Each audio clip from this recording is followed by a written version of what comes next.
All right guys, welcome back to not another blog a story time. ये कैसे हुआ मैं आज तुम्हें बता रहा हूँ। मतलब इस बात को हुए हुए अभी बहुत टाइम हो चुका है। 31 अक्टूबर को हुआ था और आज 8 नवंबर है। मुझे पता है बहुत लेट करा है, बट कोई नहीं, आज मैं आपको बता रहा हूँ कि आज हमारे साथ फाइनली कैसे हुआ है, क्या हुआ है। मेरे से इतने लोग पूछे हुए क्या हुआ है क्या हुआ है, तो आज बताते हैं क्या हुआ है। तो 31 को मेरा एक बहुत अच्छा दोस्त है, मैं नाम वगैरह नहीं ले रहा कुछ भी। उसकी बहन की शादी थी, तो मतलब मैं बहुत एक्साइटेड था कि लाइक शायद मेरी बहुत क्लोज़ फ्रेंड की पहली बहन की शादी थी। हाँ, तो मैं बहुत एक्साइटेड था, मतलब मज़े भी करे। हमने मेहंदी वहंदी में गया था, मैं वहाँ पे भी बहुत मज़े करे। तो फिर क्या हुआ कि शादी वाले दिन मैं फुल रेडी वेडी था। मुझे 5 बजे करीब वहाँ पहुँचना था, 5 नहीं 6। तो मैं फुल रेडी वेडी था। 6 बजे मेरे को फ़ोन आया, मतलब मैं थोड़ा सा लेट हो रहा था कि मैं 6 बजे निकल रहा था एकदम फुल, मैं सूट वूट में तैयार था ऐसे बिल्कुल, ठीक है। लेकिन फिर मतलब अब मैं आ ही रहा था रास्ते में, तो मेरे को मेरे दोस्त ने बोल दिया कि तो आ रहा है ना, तो आते हुए पान के पत्ते ले आइयो, शादी किसी रस्म वस्म के लिए चाहिए होते हैं। मैंने कहा ठीक है ले आऊँगा। मैं गया, अपने पान के पत्ते लिए। मैंने कहा मेरे पे हैं, तुम मत लाना कोई। तो उसने कहा ठीक है। अब फिर भाई मैं अब थोड़ा और लेट हुआ, 10-15 मिनट हो गया क्योंकि पान के पत्ते लाने वाने में टाइम लगा। मैंने कहा अब जल्दी जल्दी चलता हूँ यार, मेरे को 6 बजे बुलाया था और अब 6:45 हो रहे थे इस टाइम पे ऑलमोस्ट, ठीक है। मैंने कहा जल्दी जल्दी चलता हूँ यार, अब मेरा वेट हो रहा है। अब तो पान के पत्ते भी मेरे पे, अब तो वहाँ पे शायद मेरे बिना पूजा नहीं स्टार्ट हो पा रही होगी। अब मैं थोड़ा ओवर थिंक कर गया कि भाई मतलब मैं ऐसा बंदा हूँ जो जो रिस्पॉन्सिबिलिटी लेता हूँ, तो मेरे को लगता है कि मुझे तो ये कैसे भी करके कुछ भी करके पूरी करनी ही करनी है ना। तो भाई मेरे दिमाग में आ गई जल्दी से ले पान के पत्ते ले जाके वहाँ पे दो, मेरी वजह से कुछ तो रुका हुआ होगा या कुछ भी, मतलब एक रिस्पॉन्सिबिलिटी मिली वो कंप्लीट करूँगा, ठीक है। तो भाई अब मैं जा रहा हूँ मतलब बाइक चला रहा हूँ। वो जो साइड वाली लेन होती है ना, जिससे अपोजिट साइड जाते हैं, मतलब उस साइड में एक लेन नहीं होती, मेरे को उसका नाम नहीं पता, मैं भूल रहा हूँ इस टाइम पे। मैं वहाँ पे चल रहा हूँ, वहाँ पे मैं नॉट बहुत तेज़ नॉट बहुत धीरे, मतलब उस लेन के हिसाब से थोड़ा सा तेज़, मतलब उस लेन में थोड़ा धीरे चलना चाहिए, लेकिन मैं उस लेन के हिसाब से थोड़ा तेज़ चल रहा हूँ क्योंकि अब मेरे को लग रहा है मैं लेट हो रहा हूँ। तो मैं चल रहा हूँ। अब फिर ना उस लेन में मैं यूँ चल रहा हूँ, अब उस लेन में ऐसे काटते हुए मतलब अंदर की साइड उस लेन में गाड़ी आ रही थी, उसको यूँ क्रॉस करके यूँ जाना था, मेरे को सीधा जाना था। उसने ऐसे क्रॉस करी, अब वो भी तेज़ी में क्रॉस कर रहा है। देखो अब मैं मानता हूँ कि मैं थोड़ा तेज़ चलाया था, 60% गलती मेरी है, ठीक है, लेकिन 40% उसकी है। किसी भी ऐसे एक्सीडेंट में ऐसा नहीं होता कि 100% गलती ही किसी एक बंदे की है, दोनों की थोड़ी थोड़ी होती है। और इसमें थोड़ी मेरी ज़्यादा थी कि मैं थोड़ा तेज़ चला रहा था, वो मैं मानता हूँ, ठीक है। लेकिन वो बंदा भी तेज़ एकदम कट कर रहा है और मैं भी तेज़ आ रहा हूँ, ठीक है। और फिर ऐसे होगा कि उसने सोचा मैं रोकूंगा, मैंने सोचा वो रुकेगा, थोड़ा ईगो आ गया दोनों में कि हम नहीं रोकेंगे, और ले ठुक गया। और फिर क्या, मैं ठुका एकदम ऐसे कि लाइक मैं बाइक से यूँ जा रहा हूँ, मैं बिल्कुल ऐसे ही, ये बाइक है ये गाड़ी है बिल्कुल एकदम, उनका आगे का बम्पर वम्पर टूट गया। मेरी तो चलो रॉयल एनफील्ड थी, 200 किलो की बाइक है मेरी, मेरी बाइक को तो कुछ नहीं हुआ, ठीक है। उसके बाद क्या हुआ, अब वो साइड लेन थी, तो मैं ना मान लो अब मैं यहाँ गिरा हूँ, ठीक है, मतलब मेरे को ठक्कर मारी, मैं थोड़ा बहुत रोल हुआ, मतलब 4-5 बार रोल होऊंगा मैं, और वहाँ पे पुलिस खड़ी थी। मैं एकदम पुलिस के चरणों में जाके गिरा कि भाई एकदम कुछ ये भी नहीं कि कहीं और गिरा हुआ रहा हूँ कि मेरी गलती ना हो तो मैं कुछ चला जाऊँ वहाँ से बिना कुछ करे, ठीक है। और फिर क्या हुआ, पुलिस ने मेरे को देखते ही कहा, मतलब मैं थोड़ा सा तेज़ आ रहा था, पुलिस कहती दारू पी क्या है, दारू पी क्या है। फिर उन्होंने मेरे को खड़ा करा, मेरा हेलमेट वेलमेट उतारा, मेरे चश्मा नया मंगाया ना मैंने, मैं आगे ब्लॉग में दिखेगा अभी, तो मैं पीछे के दिन दिखेंगे उसमें कि ये चश्मा नया मंगाया मैंने, उस चश्मे के तो पीस हो गए, दो 2 या 3 पीस हो गए हैं, ठीक है। तो पुलिस ने मेरा हेलमेट वेलमेट उतारा, फिर उन्होंने मेरे को बताया कि नहीं ठीक है चल, दारू तो नहीं पी रखी इसने। फिर उन्होंने मेरे पूछा कितने साल का है, कहाँ जा रहा है इतनी तेज़ी में।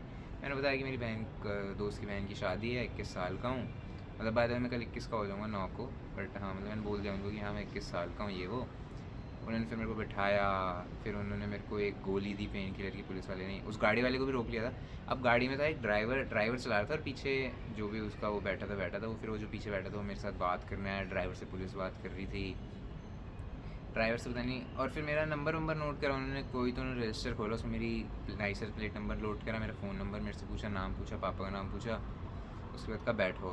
तो क्योंकि अब मेरे को थोड़ा सा तो वो हो ही गया था, मैं उठ नहीं पाया था ना फर्स्ट अटैम्प्ट में, तो उन्होंने कहा बैठ जा थोड़ी देर, बाइक चला के तू घर नहीं जाने देंगे तेरे को, किसी को बुला, तेरे को चलाने नहीं देगा। मैंने कहा अच्छा। और मैं पास में ही था, यहाँ पे विप्स के आगे गिरा था, तो भाई को मैंने कॉल करा, भाई आया एकदम भगते भगते, तभी आ गया, पता नहीं इतनी जल्दी कैसे आ गया एकदम भाग के। तो भाई आया, पहले तो मेरे को लगा कि भाई ना वहाँ पे उनसे कुछ लड़ने वलने लग जाए कि भाई मेरे भाई को कैसे मार दिया ना, लेकिन भाई आया सीधा मेरे को आके बैठाया और ले चलो हॉस्पिटल की, चल हॉस्पिटल चल जल्दी से, कुछ होना क्या हो ना, क्योंकि मेरे बहुत दर्द होता है। मैं मतलब जैसे अभी तो मैं यूँ थोड़ा कर ले रहा हूँ, उस टाइम तो मेरा हाथ कंधा उठ ही नहीं रहा था, मतलब ये हाथ बिल्कुल उठ ही नहीं रहा था, बहुत दर्द हो रहा था। उन्होंने वो पेन किलर दे दी थी मेरे को पुलिस वाले अंकल ने, उस वजह से थोड़ा कम हो, फिर भी शायद फिर भी नहीं उठ रहा था मेरे से। तो फिर मैं घर आया, पहले भाई ने कहा, मतलब मेरा थोड़ा कुर्ता उर्ता फट गया था क्योंकि मैं कुर्ते वुर्ते में था ना, वो थोड़ा फट गया। तो भाई ने कहा एक बारी जल्दी से कुछ पहन और चलते हैं। और फिर वो कुर्ता उतारने में इतनी मौत आई, मतलब मेरे तो 2-3 आंसू ही टपक गए जब मेरे को कुर्ते के लिए तो हाथ ऊपर करना ही पड़ा ऑब्वियसली। अब वो हाथ ऊपर, और इतना दर्द हुआ, इतना दर्द हुआ, मतलब मेरे पूछो ही मत। फिर मैंने निक्कर विक्कर पहनी, फिर भाई मेरे को लेके गया हॉस्पिटल गए इमरजेंसी में। उन्होंने कहा कि एक्सरे करा लो, बोन वोन टूटी होगी तो माइनर पता चल जाएगा, मेजर तो नहीं टूटी। उन्होंने कहा मेजर टूटी तो पता चल जाता, मेजर तो नहीं टूटी है, मोस्ट प्रोबेबली जो मास पे इम्पैक्ट आया एक्सीडेंट की वजह से, उससे दर्द हो रहा है। मैंने कहा सही बात, ठीक है भाई। तो फिर एक्सरे वाले पे गए, एक्सरे आया बिल्कुल सही है, और मेरे को एक्सरे से ये पता चला मेरे यहाँ पे कोई बोन है, वो बोन ना मेरी आगे है, मतलब इन जनरल लोगों के पीछे होती है लेकिन आगे है, वो नॉर्मल चीज़ है कि आगे है, मतलब होता है, कुछ रेयर होता है लेकिन होता है। तो मेरे को ये पता चला, फन फैक्ट अबाउट मी, ठीक है। तो उन्होंने कहा नहीं हड्डी वड्डी तो नहीं टूटी, सब सही है। फिर उन्होंने ना मेरे कुछ प्रेस करा, जो एक्सरे वाले डॉक्टर थे ना, उन्होंने मेरे यहाँ पे कुछ दबाया और मेरा पूरा हाथ उठा दिया और मेरा उठ गया, मेरा दर्द भी नहीं हुआ। फिर जब मेरा हाथ एकदम ऊपर था ना, उन्होंने यहाँ से छोड़ा, नीचे लाने लगे, मेरे इतनी ज़ोर से दर्द हुआ, मैं हॉस्पिटल में थोड़ा सा चिल्ला दिया, मतलब बहुत दर्द हुआ मेरे अचानक से। फिर उन्होंने कहा कि ठीक है, कुछ भी नहीं हुआ है, मोस्ट प्रोबेबली मांस पे थोड़ा अंदर इंटरनल फट गया होगा थोड़ा सा, कोई दिक्कत वाली बात नहीं है, 10 दिन में ठीक हो जाएगा। 10 दिन में ठीक ना हो तो MRI करा लेना, हो सकता है माइनर लिगामेंट टियर हो। तो अब 10 दिन हो चुके हैं तो मतलब most probably minor ligament tear ही है। अब मैं कल तो संडे तो बंद होगा, मंडे को मैं MRI कराने जाऊँगा। MRI में देखते हैं क्या आता है, मतलब करा लो, क्या ही दिक्कत है MRI कराने में। तो तब तक उन्होंने सपोर्ट दिया है, अब इस सपोर्ट के बिना हम कहीं नहीं जाते। और दर्द भी होता है यार मेरे, मतलब मूवमेंट होती है ना, मतलब ऐसे ठीक है, कोई मेरे दबा ले तो भी ठीक है, लेकिन मूवमेंट में दिक्कत आ रही है मेरे को, और इस वजह से बहुत कुछ छूटा हुआ है, जिम में छूटा हुआ है, सोने में दिक्कत होती है, सोता हूँ इस तरफ करके तो भी दर्द होता है, तो ये ठीक कराना पड़ेगा।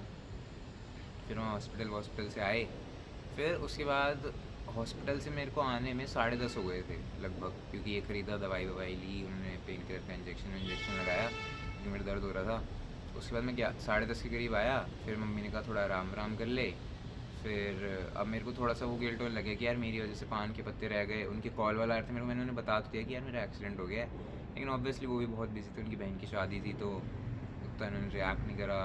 अब मेरे को लगा कि यार मेरी वजह से पान के पत्ते रह गए हैं, कहीं कुछ मेरी वजह से रह वह ना रहा हो। मेरे को थोड़ी टेंशन भी हुई और मेरा मन भी बहुत था वहाँ जाने का। तो मैं 10:30 से 11 बजे तक मैंने फुल आराम करा। फिर मैंने मम्मी को बोला कि मम्मी मैं शादी में जा रहा हूँ।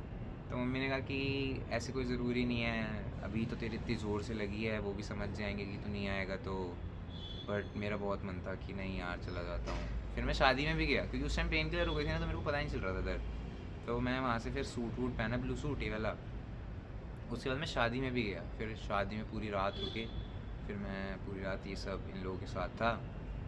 फिर एकदम सुबह आया मैं, सुबह 4-5 बजे करीब विदाई करके। उसके बाद सो गया मैं आके। उसके बाद जब मैं उठा, लेकिन तब मेरे बहुत दर्द हुआ था, अगले दिन बहुत दर्द हुआ था। तो भाई अब क्या बोलूँ, अब वो जो पीछे बैठे थे ड्राइवर के, वो तो मेरे से आके फुल बात कर रहे थे कि ठीक है बेटा, लगी तो नहीं, थोड़ा आराम से चलाया करो, ये वो। ड्राइवर भी वहीं पे था, मतलब ऐसे कोई बहुत वो लड़ाई वड़ाई नहीं हुई कि भाई हाँ तूने ये क्यों करा। मेरे को भी पता था मेरी गलती है, उनको भी पता था कि वो कट ले रहे हैं जल्दी, उनकी भी गलती है, तो कुछ हुआ नहीं। पुलिस ने भी कुछ नहीं कहा। जब बस में भाई आया था मेरे को लेने, तब पुलिस ने कहा कि आप जा रहे हो? हम भाई ने कहा हाँ जा रहे हैं। तो जो ड्राइवर के पीछे वाले अंकल बैठे थे, उन्होंने उनसे पूछा आपको क्या करना है, आप भी जा रहे हो? अंकल ने कहा हम भी जा रहे हैं चलो। तो वो भी चले गए, मैं भी चला गया। बस नंबर नोट करा, कुछ कॉल वॉल तो आया नहीं ना कुछ, तो कुछ भी नहीं हुआ मोस्ट प्रोबेबली। बट हाँ, अब देखते हैं मेरा में क्या आएगा। अब एंड से मैं पहन के जाऊँगा नहीं भाई, वो स्क्वाड वर्ड आती है वो मेरी चेकिंग कर लें, क्या पता बार पीआर पेपर में तू आ जा, इसमें छुपा के लाया होगा कुछ। तो देखते हैं, होपफुली ठीक हो जाए, कुछ मेजर ना हुआ हो, माइनर लिगामेंट टियर जो होपफुली ठीक हो जाए जल्दी से। मेरे को अपने शरीर से कोई भी ठीक चाहिए। जब से मेरा लीवर ख़राब हुआ है ना, मैं चाहता हूँ मेरा बॉडी फिट रहनी चाहिए भाई। मेरा लीवर ख़राब हुआ था, मैं कभी आपको बाद में बताऊँगा कि बहुत बीटी होती है भाई, बहुत बीटी होती है, शरीर बिल्कुल ठीक रहना चाहिए। बट हाँ, ये थी एक और स्टोरी कि भाई कैसे टूटे, ये भी याद रहेगी। बस अब कल से व्लॉग वापस, मैं बस आप लोगों को ये बताना चाह रहा था कि क्या हुआ है, बता दिया। ठीक है, आप लोगों से मिलता हूँ मैं कल, तब तक के लिए bye bye, take care, subscribe कर दो सब।